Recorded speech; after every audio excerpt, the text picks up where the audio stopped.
Beralih ke informasi berikutnya, pemirsa tuntut perbaikan di Lubuk Saung, Lubuk Rengas, dan Desa Lebung. Puluhan masyarakat yang tergabung dalam organisasi kemasyarakatan melakukan aksi damai di kantor Bupati dan gedung DPRD Kabupaten Banyuasin. Kami aksi di jalan, walaupun konsekuensinya aktivitas.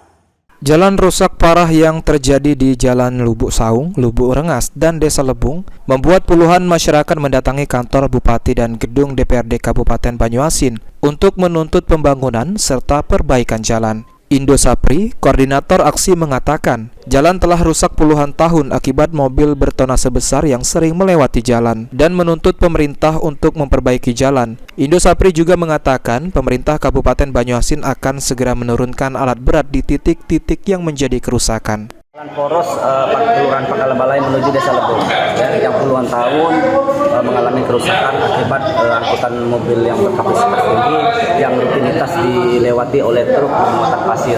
Hari ini kita sampaikan kepada pemerintah, tadi kami aksi yang pertama itu di kantor Bupati yang disampaikan oleh Kepala Dinas PU.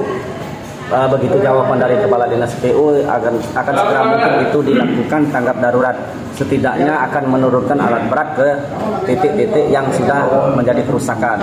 Kemudian di tahun 2025 itu diajukan dana Banggup, itu katanya mudah-mudahan itu akan diakomodir oleh pemerintah Provinsi Sumatera Selatan. Diharapkan komitmen pemerintah untuk perbaikan jalan bisa bermanfaat untuk masyarakat dan pengguna jalan. Ridho Ilahi, PAL TV.